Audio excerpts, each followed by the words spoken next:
Topic है monsoon and mountains. जब भी हम मॉनसून की बात करते हैं, इसका मतलब इंडिया में यही लिया जाता है कि अब बारिश होगी। यानी कि मॉनसून और बारिश जो है वो सिनोनिमस है, एक दूसरे के पर्यायवाची हैं। लेकिन मॉनसून का मतलब बारिश नहीं होता है। मॉनसून विंड का नाम है। मॉनसून जो है उस विंड का नाम है जिसके आने पे बारिश होती है, यानी जो मॉइस्चर लेके आता है। और माउंटेन्स, मॉनसून विंड्स को माउंटेन्स के साथ पढ़ना बहुत ज़रूरी है, क्योंकि ये माउंटेन्स के वजह से ही पूरे इंडिया में जहाँ भी बारिश होती है, पूरे इंडिया में जहाँ भी बारिश होती है वो माउंटेन्स की वजह से ही होती है, जिसको हम लोग कभी कभी रिलीफ भी बोल देते हैं। और जो बारिश होती है इसके वजह से उसको बोला जाता है ओरोग्राफिक रेनफॉल। यानी पहाड़ के वजह से जो बारिश होती है उसको बोला जाता है ओरोग्राफिक रेनफॉल। ठीक है। कभी कभी ऐसे पूछ दिया जाता है कि रिलीफ के वजह से होने वाली बारिश को क्या बोलते हैं, तो हम उसको क्या बोलेंगे, ओरोग्राफिक रेनफॉल। कभी कभी ये पूछा जाता है माउंटेन्स के वजह से होने वाले बारिश को क्या बोलते हैं, तो वो भी ओरोग्राफिक रेनफॉल है। रिलीफ का मतलब जो बेसिकली होता है कि आपकी जो ज़मीन है वहाँ की कैसी है, मतलब माउंटेन है, प्लेन है, प्लेटू है, ये वहाँ का रिलीफ होता है। ठीक। तो थोड़ा कॉन्फ्यूज़ करने के लिए पूछ लिया जाता है कि रेनफॉल ड्यू टू रिलीफ। अब जाहिर सी बात है, प्लेन की वजह से बारिश होगी नहीं, प्लेटू की वजह से बारिश होगी नहीं, बारिश जब भी होगी वो पहाड़ों की वजह से ही होगी। ठीक। तो वो अंडरस्टूड है। यानी अगर रिलीफ अगर पूछा जा रहा है, ठीक, तो वो माउंटेन की ही बात करेगा रेनफॉल के कंटेक्स्ट में। तो आंसर होगा ओरोग्राफिक रेनफॉल। ओरोग्राफिक रेनफॉल होता है, ये होता कैसे है। मान लीजिए ये हवा जो है यहाँ से बहती हुई जा रही है और यहाँ पे कोई पहाड़ है। अब जब ये हवा यहाँ टकराएगी तो ये आगे तो जा नहीं सकती है, तो ये सीधे ऊपर चढ़ेगी। और जब ये ऊपर चढ़ेगी तो ठंडी हो जाएगी, क्योंकि हम जानते हैं कि जैसे जैसे हम ऊपर जाते हैं टेम्परेचर क्या हो जाता है, लो हो जाता है। तो जैसे जैसे ये ऊपर जाएगा हवा, ये ठंडा हो जाएगा। ठंडा जैसे ही होगा तो इसमें जो भी वेपर्स हैं यानी मॉइस्चर्स हैं वो क्या हो जाएंगे, ठंडे हो जाएंगे। ठंडे होने के बाद वो पानी में चेंज हो जाएंगे और यही पानी जो है रेनफॉल की तरह नीचे बरसने लगेगा। ठीक। तो माउंटेन की वजह से बारिश कैसे होती है, जब हवा आती है पहाड़ से टकराती है तो वो आगे नहीं बढ़ सकती है। ठीक। तो वो ऊपर जाती है, पीछे भी नहीं जा सकती है। कोई बच्चों के दिमाग में आता होगा आगे नहीं जा सकती है तो पीछे चले जाए, पीछे से और हवाएं उसको आगे धकेल रही है। इनफैक्ट जो ये ऊपर चढ़ रहा है उसकी जो ताकत मिल रही है उसको पीछे से जो हवा इसको ढकेल रही है, ठीक है, उसके वजह से ये ऊपर चढ़ता है। ऊपर चढ़ने के बाद हवा ठंडा हो जाता है। हवा ठंडा होगा तो जो उसमें वेपर है वो भी ठंडा हो जाएगा और वो पानी में चेंज हो जाएगा। पानी के छोटे छोटे ड्रॉपलेट्स में क्या हो जाएगा, चेंज हो जाएगा। अब ये ड्रॉपलेट्स आपस में जुड़ जाते हैं, बड़े ड्रॉपलेट्स बन जाते हैं और फिर बारिश होने लगती है। तो मॉनसून विंड और माउंटेन्स को समझने के पहले हमको सबसे पहले इंडिया में माउंटेन्स के लोकेशन को जानना बहुत ज़रूरी है।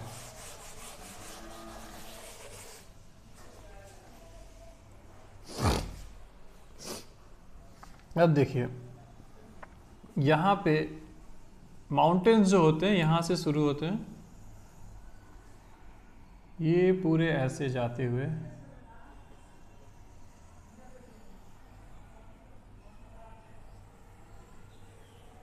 यहाँ तक।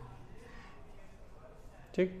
अगर हम नॉर्दर्न इंडिया की बात करें तो नॉर्थ इंडिया में पूरे पहाड़ हैं। यहाँ पाकिस्तान से लेके ये कश्मीर लेते हुए हिमाचल हुआ, उत्तराखंड हुआ, नेपाल हुआ, भूटान हुआ, सिक्किम, अरुणाचल प्रदेश, नागालैंड, मिजोरम, मणिपुर, लेते हुए नीचे बर्मा, ये पूरा क्या है, पहाड़ है।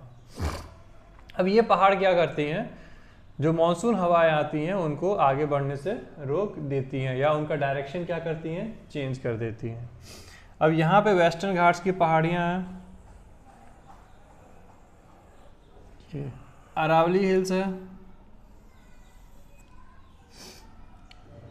और यहाँ पे डेक्कन प्लेटू है। ये हो गया आपका डेक्कन प्लेटू। ठंडा हो जाता है, जो चीज़ गर्म होती है, ज्योग्राफी में बस आप इतना याद रखिए, जहाँ गर्मी होगी वहाँ लो प्रेशर बन जाएगा।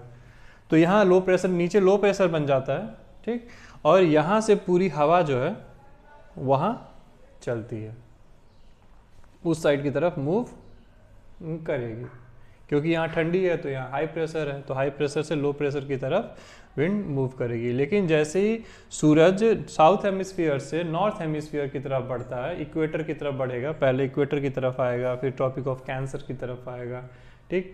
तो जैसे ही ये इस साइड आता है, ठीक, तो वो क्या करता है, ये पूरे लैंड मास को हीट अप करना शुरू करता है, लैंड मास को हीट अप करना शुरू करेगा। साथ ही साथ जो है यहाँ पे जो इंडियन ओशन है, ठीक है, उसको भी हीट अप करना शुरू करेगा। उसको तो पहले से हीट अप कर रहा है, जब वो सदर्न हेमिस्फीयर में है तब भी वो इंडियन ओशन और पैसिफिक ओशन को गर्म कर रहा है, और जब वो इस साइड इक्वेटर के ऊपर आएगा नॉर्दर्न हेमिस्फीयर के साइड सूरज, तब भी वो उस सी को, इंडियन ओशन को गर्म करेगा। अब जो है वो लैंड को भी गर्म करना शुरू करेगा। तो जब लैंड गर्म होना शुरू होता है, इंडियन सब कॉन्टिनेंट का जो ज़मीन है वो गर्म होना शुरू होता है, तो एक खासियत होती है, ज़मीन जो होता है वो जल्दी गर्म होता है और जल्दी ठंडा होता है, जल्दी गर्म होता है और जल्दी ठंडा होता है। जो जल्दी ठंडा होता है, ठीक है, उसको हमको अभी नहीं कंसिडर करना है, हमको बस ये है कि ज़मीन जो है जल्दी गर्म होता है पानी के तुलना में, पानी के तुलना में जल्दी गर्म होता है। तो गर्मियों में क्या होता है, फरवरी मार्च के महीने में इंडियन सब कॉन्टिनेंट पूरा गर्म हो जाता है। अब चूंकि ये गर्म हो गया तो यहाँ प्रेशर क्या हो गया है, लो प्रेशर हो गया। प्रेशर क्या हो जाएगा, लो प्रेशर हो जाएगा, और उसके तुलना में यहाँ पे इंडियन ओशन में क्या हो जाएगा, हाई प्रेशर होगा। यहाँ पे आपका क्या हो जाएगा, हाई प्रेशर होगा। तो जाहिर सी बात है, हवा जो है यहाँ से ऊपर की तरफ बहने, हवा जो है यहाँ से ऊपर की तरफ बहने लगेगी, ठीक है। जब हवा यहाँ से ऊपर की तरफ बहने लगेगी तो फेरेल्स लॉ होता है, फेरेल्स लॉ।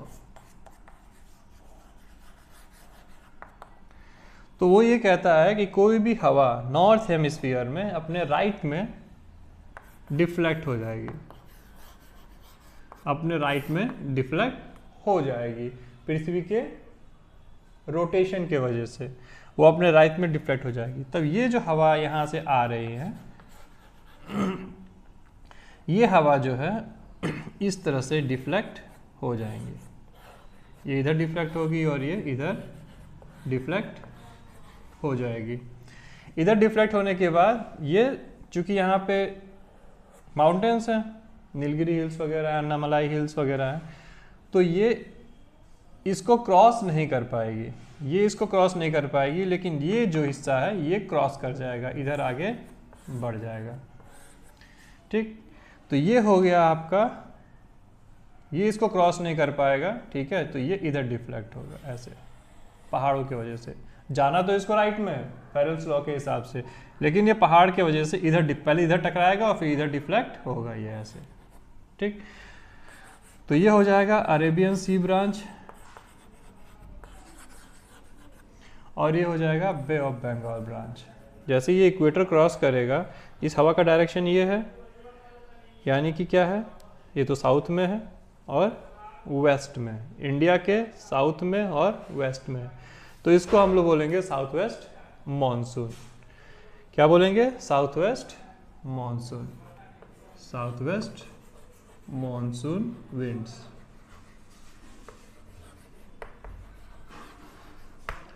ये हो गया साउथ वेस्ट मानसून विंड्स, जो कि जैसे ही नॉर्थ हेमिस्फीयर में एंटर करेगा इंडियन ओशन से, फेरेल्स लॉ के तहत वो राइट में मुड़ जाएगा। राइट में मुड़ने के बाद ये पूरी हवा राइट में मुड़ेगी। उसके बाद यहाँ पे जो वेस्टर्न घाट के हिल्स है वो इस पार्ट को रोक देंगी। ये यहाँ से टकरा के ऐसे घूम जाएगा और ये सीधे निकल जाएगा। जो ये घूम रहा है ऐसे वो अरेबियन सी ब्रांच है, और ये जो सीधे निकल जाएगा ये बे ऑफ बंगाल ब्रांच है।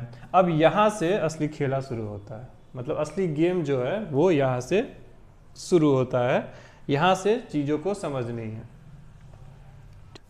एक बार फिर से रिकैपिचुलेट कर लेते हैं। जब फरवरी मार्च के महीने में सूरज साउदर्न हेमिस्फीयर से नॉर्दर्न हेमिस्फीयर की तरफ आता है तो इंडियन सब कॉन्टिनेंट यानी ये वाला हिस्सा ज़्यादा गर्म हो जाता है इंडियन ओशन के तुलना में। ये ज़्यादा गर्म है, ये ठंडा है। अब ये ज़्यादा गर्म हो गया तो यहाँ लो प्रेशर हो गया, यहाँ पे हाई प्रेशर हो गया। यहाँ से हवा जो है सीधे आएंगी, इक्वेटर को क्रॉस करेंगी। इक्वेटर को क्रॉस करते ही फेरेल्स लॉ के तहत पूरी हवा राइट में मुड़ जाएगी। जैसे ही राइट में मुड़ेगी, यहाँ पे जो ये माउंटेन है, ठीक, वेस्टर्न घाट्स के माउंटेन है, इस हिस्से को यहाँ से जो हवा आ रही है उसको रोक देगी तो वो इधर डाइवर्ट हो जाएगा और ये हिस्सा सीधे अपना निकल जाएगा और सीधे जाके टकराएगा आपका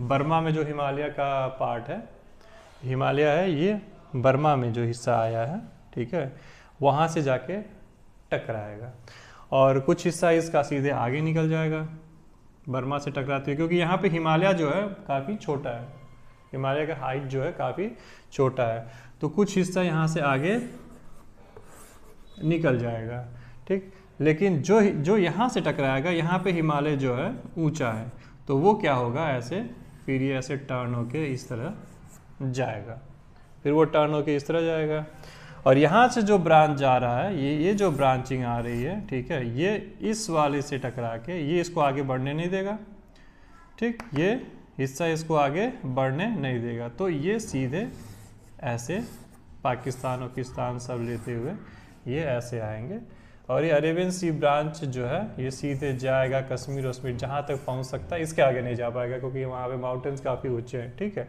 फिर वहाँ से जो पार्ट वहाँ चला गया वो चला गया, फिर जो पार्ट इधर जाएगा वो ऐसे घूमेगा, फिर एक जगह आएगा जहाँ पे अरेबियन सी ब्रांच और बे ऑफ बंगाल ब्रांच आपस में टकराएंगे, आपस में टकराएंगे, बूम, ठीक है। ये जहाँ पे टकराएंगे, ये जहाँ पे टकराएंगे, ठीक है, वहाँ पे क्या होगा, बारिश नहीं होगा, वो डेड जोन पड़ जाता है, वो डेड जोन पड़ जाता है, ठीक।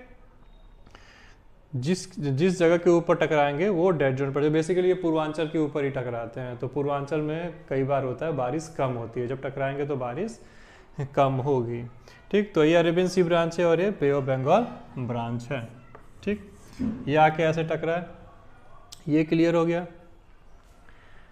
अब क्या होगा, जून जुलाई अगस्त सितंबर तक तो ये आप आते रहेंगे और बारिश करते रहेंगे। ब्रांच फिर यहाँ से इसको ओवरकम करते हुए फिर वापस जाता है, जिसको हम रिट्रीटिंग मॉनसून बोलते हैं।